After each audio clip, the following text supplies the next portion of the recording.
আজ দলের স্থায়ী কমিটির বৈঠক ডেকেছেন বিএনপি চেয়ারম্যান ও প্রধানমন্ত্রী তারেক রহমান। সকালে গুলশানে বিএনপি চেয়ারম্যানের কার্যালয়ে এ বৈঠক অনুষ্ঠিত হবে।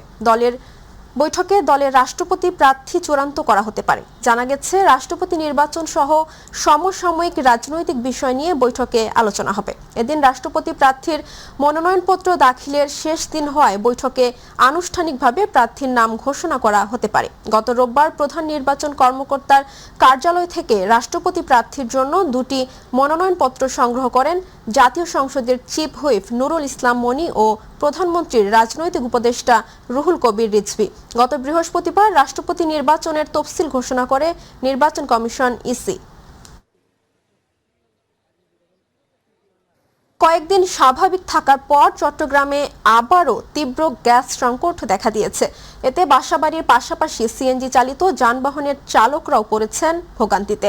গ্যাসের চাপ কম থাকায় দীর্ঘ সারি তৈরি হয়েছে ফিলিং স্টেশনগুলোতেও।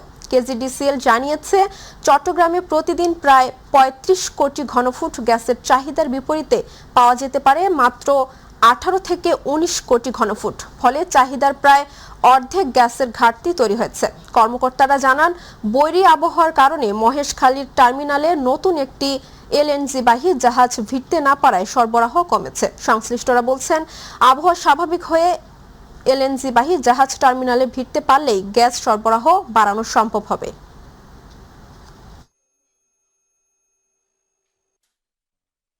প্রায় 4 দশক আগে নির্মাণ হওয়া ভোলার বীরশ্রেষ্ঠ মোস্তফা কামাল বাস স্ট্যান্ড এখন যেন ভোগান্তির আরেক নাম। পরিবহন মালিকরা বলছে, সরকারকে প্রতি বছর তারা এই খাত থেকে মোটা অঙ্কের রাজস্ব দিচ্ছেন, কিন্তু যাত্রী ও পরিবহন সংশ্লিষ্টরা পাচ্ছে না কোনো সুবিধা। প্রশাসন বলছে, দ্রুত শুরু হবে এই আধুনিক বাস টার্মিনালের সংস্কার কাজ। প্রতিনিধি আরিফ হোসেন লিটনের তথ্যচিত্রে শবনম অবনী রিপোর্ট। ভোলার বীরশ্রেষ্ঠ মোস্তফা কামাল বাস টার্মিনালটি 1988 সালে আধুনিক বাস টার্মিনাল হিসেবেই নির্মাণ করা হয়েছিল। যাত্রীসহ পরিবহন মালিক শ্রমিকদের সেবা দেওয়ার জন্য সব রকম সুবিধা ছিল সেখানে, কিন্তু অযত্ন, অবহেলা ও সংস্কারের অভাবে এখন ভগ্নদশা টার্মিনালটির। 4 দশকের পুরনো জরাজীর্ণ ভবন, খসে যাওয়া ছাদ, দেয়ালের ফাটল রয়েছে যে কোনো মুহূর্তে ভেঙে পড়ার ঝুঁকিতে। আমরা অনেক বছর ধরে বাস নিয়ে আমরা খুব ঝুঁকিপূর্ণভাবে গাড়ি নিয়ে আসি।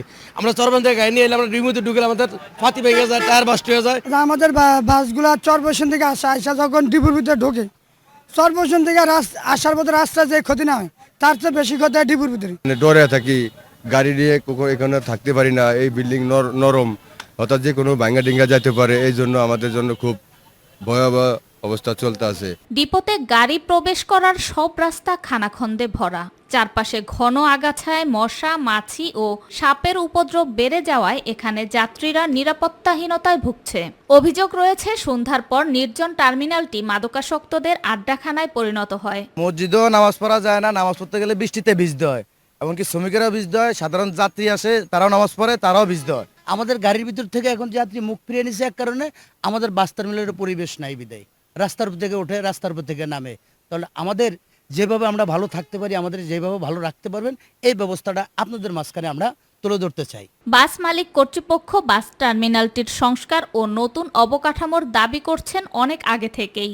আমার স্থানীয় এমপি আন্তালিব রহমান পার্থ সাহেবের সাথে যোগাযোগ করছি এবং যোগাযোগ করার পর উনি আমাকে আশ্বস্ত করেছেন অতি দ্রুত এই বাস টার্মিনালকে একটি দৃষ্টিনন্দন বাস টার্মিনাল হিসাবে ভোলাবাসীকে উপহার দেবেন।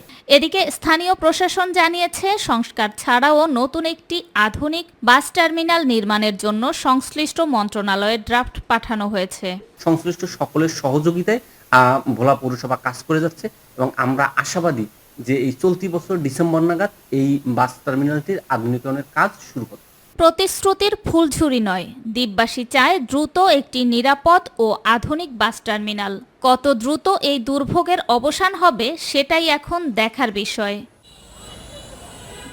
শবনম অবনী, মাই টিভি। 6 বছর ধরে বন্ধ পাবনা সুগার মিল। উৎপাদন বন্ধ থাকায় একদিকে নষ্ট হওয়ার ঝুঁকিতে পড়েছে প্রায় 80 কোটি টাকার যন্ত্রপাতি ও মালামাল, অন্যদিকে ঋণের বোঝা ছাড়িয়েছে 553 কোটি টাকা। প্রতি বছর যোগ হচ্ছে আরও প্রায় 45 কোটি টাকা সুদ। বেতন ভাতা বাবদও গুনতে হচ্ছে কোটি কোটি টাকা। অথচ মিলটি চালুর ঘোষণা এলেও বাস্তবে নেই দৃশ্যমান অগ্রগতি। এতে সবচেয়ে বেশি বিপাকে পড়েছেন আখ চাষিরা। প্রতিনিধি আলিফ হাসানের পাঠানো তথ্যচিত্রে জানাচ্ছেন জুবাইর রহমান। পাবনার ঈশ্বরদী উপজেলার দাসুরিয়ায় ৬০ একর জমির ওপর প্রায় ১২৫ কোটি টাকা ব্যয়ে ১৯৯২ সালের ডিসেম্বরে প্রতিষ্ঠিত হয় পাবনা সুগার মিল। একসময় প্রায় ১,২০০ শ্রমিকের কর্মচাঞ্চল্যে মুখর থাকত পুরো এলাকা। আখ চাষিদের কাছেও মিলটি ছিল আয়ের অন্যতম প্রধান ভরসা। কিন্তু ধারাবাহিক লোকসান আর ঋণের বোঝায় ২০২০ সালের ১ ডিসেম্বর বন্ধ হয়ে যায় মিলের মাড়াই ও উৎপাদন কার্যক্রম। উৎপাদন বন্ধের সময়ও প্রায় ৬,৫০০ টন চিনি উৎপাদন করেছিল মিলটি। বর্তমানে মিলটিতে ২৩ জন স্থায়ী ও ২৯ জন অস্থায়ী কর্মকর্তা কর্মচারী কর্মরত আছেন। তাদের বেতন ভাতা বাবদ প্রতি মাসে ব্যয় হচ্ছে প্রায় ১২ থেকে ১৩ লাখ টাকা। এই মিলটা চালু হলে এলাকার কৃষকের উপকারে লাগবে, এলাকার মানুষ কর্মজীবী মানুষরা কর্ম করে খেতে পারে।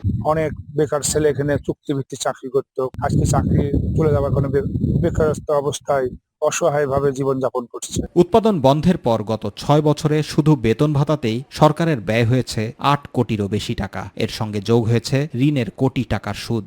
গরিব ধনী সব রকমের লোকেই এখানে চাকরি করে খাওয়া দাওয়া করেছে বা সংসার চলেছে। দীর্ঘদিন উৎপাদন বন্ধ থাকায় ঝুঁকিতে পড়েছে মিলের মূল্যবান যন্ত্রপাতিও। আশেপাশে যে সমস্ত দোকানদার আছে, জায়গা জমি আছে, এদের কাছে কেনা খুব ভালো হয়তো। মিলে যে সমস্ত জিনিসপাতি আছে সব নষ্ট হয়ে যাচ্ছে। এমন একটা মোটর আছে তার দাম ১ কোটি টাকা, এই মোটরটা নষ্ট হয়ে যাচ্ছে। ২০২৪ সালের ১৫ ডিসেম্বর তৎকালীন অন্তর্বর্তীকালীন সরকার পাবনা সুগার মিল চালুর ঘোষণা দেয়, কিন্তু বাস্তবে মিল চালুর কোনো দৃশ্যমান অগ্রগতি নেই। কলকারখানার চারপাশে তো বিভিন্ন অর্থনৈতিক কর্মকাণ্ড পরিচালিত হয়, সেই সাথে দেশের চিনির ঘাটতি পূরণ হতো এবং দেশের অর্থনৈতিক অবস্থায় ভূমিকা রাখত। সংশ্লিষ্টদের প্রত্যাশা মিলের চাকা আবার ঘুরবে, ফিরবে শ্রমিকের কর্মচাঞ্চল্য, আখ চাষে ফিরবে গতি, আর প্রাণ ফিরে পাবে ঈশ্বরদীর স্থানীয় অর্থনীতি। জুবাইর রহমান, মাই টিভি নিউজ। মাছের আঁশ আর আবর্জনা নয়, এক সময়ের ফেলে দেওয়া এই আঁশ এখন বাড়তি আয়ের উৎস রংপুরের মিঠাপুকুরের মাছ কাটার শ্রমিকদের। পরিষ্কার করে শুকিয়ে প্রতি কেজি আঁশ বিক্রি করছেন ৮০ থেকে ৮৫ টাকায়। এতে একদিকে কমছে বর্জ্য, অন্যদিকে তৈরি হচ্ছে নতুন আয়ের সুযোগ। রংপুর থেকে মাহমুদুল হাসানের তথ্যচিত্রে আতিকুর রহমান তিতাসের রিপোর্ট। বড় বটির নিচে একের পর এক মাছ কাটার পর আলাদা করা হচ্ছে আঁশ। একসময় যা চলে যেত নর্দমা কিংবা ময়লার স্তূপে, এখন সেই আঁশই এনে দিচ্ছে বাড়তি আয়। রংপুরের মিঠাপুকুরের শ্রমিকরা মাছের আঁশ সংগ্রহ করে পানি দিয়ে পরিষ্কার করেন, এরপর রোদে শুকিয়ে মাস জুড়ে জমিয়ে রাখেন, পরে ঢাকা সহ বিভিন্ন এলাকার পাইকারদের কাছে বিক্রি করে দেন। আগে কোনোদিন জানতাম না যে মাছের আঁশ দিয়ে কি করানো হয়, এখন জানতে পারলাম যে সমকালে অফিসের মাধ্যমে আঁশ নাকি বিদেশে ইম্পোর্ট হতেছে। মাছের যে আঁশটা, বর্জ্যটা, যে ময়লাটা, এটা অপচয় হইতো, এতদিন অপচয় হইতো, নোংরা গন্ধ বেরোছিল। আর এখন আমরা জানতে পারলাম যে এই মাছের আঁশ দিয়ে খাদ্য তৈরি হয়। প্রতি কেজি আঁশ বিক্রি হচ্ছে ৮০ থেকে ৮৫ টাকা, আর টন প্রতি মিলছে প্রায় ৮৫,০০০ টাকা। প্রক্রিয়াজাতের পর মাছের আঁশ ব্যবহার হতে পারে বিভিন্ন শিল্পপণ্য, খাদ্য ও প্রসাধনী সামগ্রীতে। ফলে তৈরি হচ্ছে দেশে বিদেশে বাজারের সম্ভাবনাও। এটা ভালো করে পরিষ্কার করে মনে করেন রোদে দিয়ে বস্তা বেড করি, পরে পাঠিয়ে দিল, পাঠিয়ে আসলো বগুড়ার থেকে আসলো, ঢাকার থেকে আসলো, চিটাগাং থেকে আসলো, পরে আমরা বিক্রি করি ২৪ টাকা, ২৪০০ টাকা মন, ৬০ টাকা কেজি, ৭০ টাকা কেজি, ৮০ টাকা কেজি, এই পর্যন্ত বিক্রি করছি। এলাকার আর্থসামাজিক উন্নয়নে এ কাজে শ্রমিকদের প্রশিক্ষণ ও কারিগরি সহায়তার পাশাপাশি প্রদান করা হচ্ছে আর্থিক সহায়তাও। দাতা সংস্থা পিকেএসএ পল্লী কর্মসংস্থান ফাউন্ডেশনের সঙ্গে ১০২টা অর্গানাইজেশন, আমাদের ১০২টা প্রথমের দিকে অর্গানাইজেশন নিয়ে শুরু করছি, ২-১টা হয়তো ধরিয়ে করছি। তো এই প্রক্রিয়াজাত কাজটা সব অর্গানাইজেশনে আছে। আমাদের বিশ্বাস খুব স্বল্প সময়ের মধ্যে এটা সারা বাংলাদেশে প্রচার হবে। মৎস্য বিভাগের কর্মকর্তাদের মতে, পরিকল্পিতভাবে আঁশ সংগ্রহ ও বাজারজাত করা গেলে পরিবেশ দূষণ কমার পাশাপাশি তৈরি হতে পারে নতুন কর্মসংস্থান। সমকাল উন্নয়ন সংস্থা তারা এই কাজটা করতেছে, তাদেরকে আমরা সাধুবাদ জানাই, অভিনন্দন জানাই। তারা এই কাজগুলোকে আরও বেগবান করবে, পাশাপাশি মানুষের কর্মসংস্থানের সুযোগ সৃষ্টি করবে, এবং আমরা মৎস্য অধিদপ্তরের পক্ষ থেকে তাদেরকে বিভিন্ন ট্রেনিং এবং অন্যান্য সহযোগিতার জন্য আমরা সবসময় নিবেদিত রয়েছি। ফেলে দেয়া মাছের আঁশ এখন আর বর্জ্য নয়, হয়ে উঠেছে আয়ের নতুন হাতিয়ার, যা বদলে দিতে পারে প্রান্তিক শ্রমিকদের জীবন। আতিকুর রহমান তিতাস, মাই টিভি। সিলেট সীমান্তে পৃথক অভিযান চালিয়ে প্রায় ২ কোটি টাকা মূল্যের চোরাচালানি পণ্য আটক করেছে সিলেট ব্যাটালিয়ন। গোপন সংবাদের ভিত্তিতে সোনারহাট, কালাসাদেক, সংগ্রাম, প্রতাপপুর, বিছানাকান্দি ও তামাবিল বিওপির দায়িত্বাধীন সীমান্তবর্তী এলাকায় এসব অভিযান পরিচালনা করা হয়। অভিযানে ভারতীয় বিপুল পরিমাণ মোবাইল ডিসপ্লে, সবজি, জিরা, কসমেটিক্স, বাসমতি চাল, কিসমিস, শনপাপড়ি, বিস্কুট ও মদ আটক করা হয়। আটক মালামালের আনুমানিক সিজার মূল্য 2 কোটি টাকা। সিলেট ব্যাটালিয়ন অধিনায়ক লেফটেন্যান্ট কর্নেল নাজমুল হক বলেন, সীমান্ত নিরাপত্তা রক্ষা, চোরাচালান ও মাদক পাচার প্রতিরোধে বিজিবির অভিযান ও গোয়েন্দা তৎপরতা অব্যাহত রয়েছে। ঝালকাঠির নলসিটিতে জেলা গোয়েন্দা পুলিশের পৃথক অভিযানে 300 গ্রাম গাঁজা ও 50 পিস ইয়াবা সহ 3 জনকে গ্রেফতার করা হয়েছে। উপজেলার দপদপিয়া 0 পয়েন্ট এলাকার একটি অটো পার্টসের দোকানে অভিযান চালিয়ে 300 গ্রাম গাঁজা সহ সোহাগ তালুকদার ও রাকিব হোসেন ওরফে নিপুকে গ্রেফতার করে ডিবি পুলিশ। পরে দক্ষিণ তিমিরকাঠি এলাকায় নলসিটির বরিশাল পটুয়াখালী মহাসড়কে অভিযান চালিয়ে 50 পিস ইয়াবা সহ ইনসান আলীকে গ্রেফতার করা হয়। এ ঘটনায় গ্রেফতারকৃত 3 জনের বিরুদ্ধে মাদক দ্রব্য নিয়ন্ত্রণ আইনে নলসিটি থানায় পৃথক মামলা দায়ের করা হয়েছে।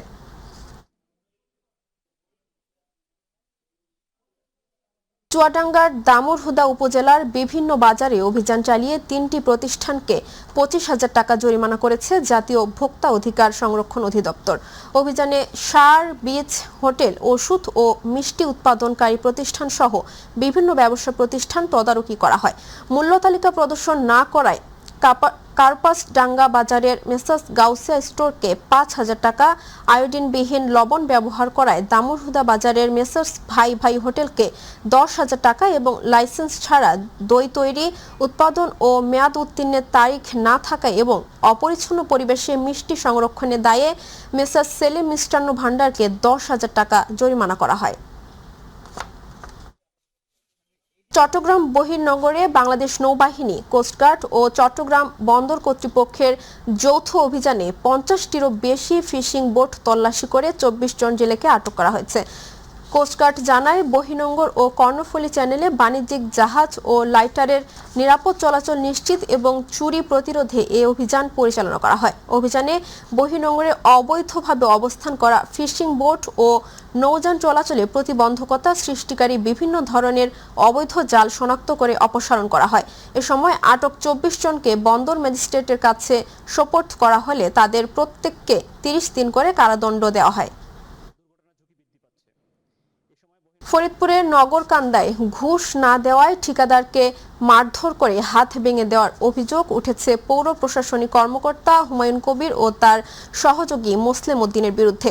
পৌর প্রশাসনিক কর্মকর্তার কক্ষে এ ঘটনা ঘটে। হাসিবুলের অভিযোগ, 2023 সালের আইইউআইডিপি প্রকল্পের 3টি সড়কের কাজের বিল ছাড় করতে 15% ঘুষ দাবি করা হয়। 5 লাখ টাকা দেওয়ার পর আবারও 5 লাখ টাকা দাবি করা হয় বলে অভিযোগ তার। তবে ঘুষ দাবির অভিযোগ অস্বীকার করে হুমায়ুন কবির বলেন, কাজ অসম্পূর্ণ থাকায় বিল দেওয়া হয়নি, বরং ঠিকাদারই প্রথমে তাদের ওপর হামলা করেন।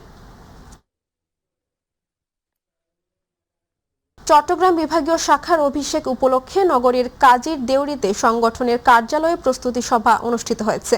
সম্পাদকীয় নীতিমালা মেনে বস্তুনিষ্ঠ সংবাদ প্রকাশের পাশাপাশি জনস্বার্থে দুর্নীতি, অনিয়ম, রাষ্ট্রীয় সম্পদ লুণ্ঠন ও ক্ষমতার অপব্যবহারের তথ্য তুলে ধরার উপর গুরুত্ব আরোপ করেছেন বাংলাদেশ এডিটর্স ফোরাম। চট্টগ্রাম বিভাগীয় শাখার নেতৃবৃন্দরা, বিভাগীয় সমন্বয়কারী ও চট্টল বাণী সম্পাদক মোহাম্মদ নুরুল কবিরের সভাপতিত্বে সভা পরিচালনা করেন লেখক সাংবাদিক আব্দুল্লাহ মজুমদার। প্রধান অতিথি ছিলেন এডিটর্স ফোরামের কেন্দ্রীয় উপদেষ্টা মঈনুদ্দিন কাদেরী শওকত।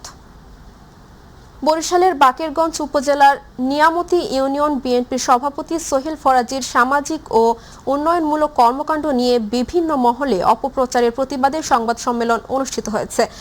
ফসফন বলেন, রাজনৈতিক ও ব্যক্তিগত স্বার্থে একটি মহল সামাজিক উন্নয়নমূলক কর্মকাণ্ড ও জনপ্রিয়তাকে প্রশ্নবিদ্ধ করতে বিভিন্ন ধরনের অপপ্রচার চালাচ্ছে। তিনি আরও বলেন, বিএনপি সরকার গঠনের পরে বিএনপি 39 লাখ টাকার সরকারি অর্থের বরাদ্দ পেয়েছে।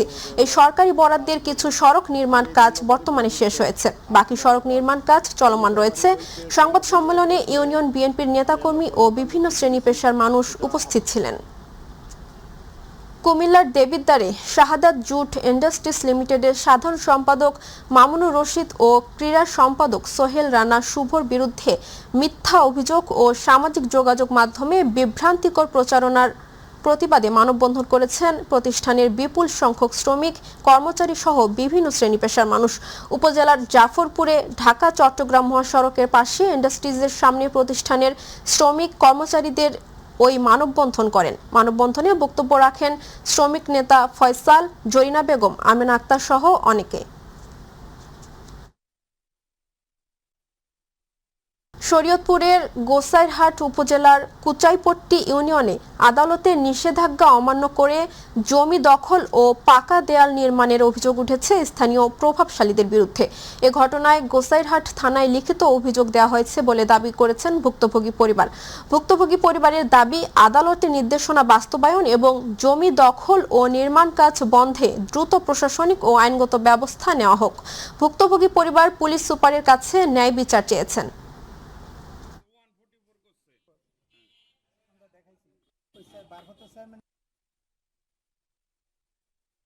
কাজে বাধা দিছে আমার ভাই, আমি আর আমার ভাই এখানে ছিলাম।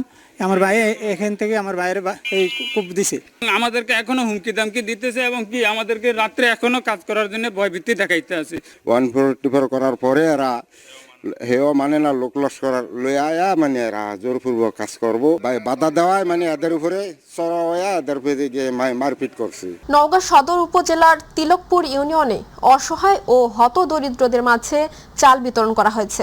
বুধবার বিকেলে 4 নং তিলকপুর ইউনিয়ন পরিষদের আয়োজনে পরিষদ প্রাঙ্গণে অসহায়, দুস্থ ও হতদরিদ্র মানুষের মাঝে চাল বিতরণ করা হয়। চাল বিতরণ অনুষ্ঠানে প্রধান অতিথি হিসেবে উপস্থিত ছিলেন নওগাঁ সদর আসনের সংসদ সদস্য মোহাম্মদ জাহিদুল ইসলাম ধলু। 4 নং তিলকপুর ইউনিয়ন পরিষদের প্যানেল চেয়ারম্যান মোহাম্মদ সোহেল রানার সভাপতিত্বে এ সময় নওগাঁ সদর উপজেলা বিএনপির সাধারণ সম্পাদক আসম আল কাফি তুহিন, সাংগঠনিক সম্পাদক ওবায়দুর রহমান সাবু, তিলকপুর ইউনিয়ন বিএনপির সভাপতি আব্দুল মজিদ, সাধারণ সম্পাদক ইয়াসিন আলী নান্নু উপস্থিত ছিলেন।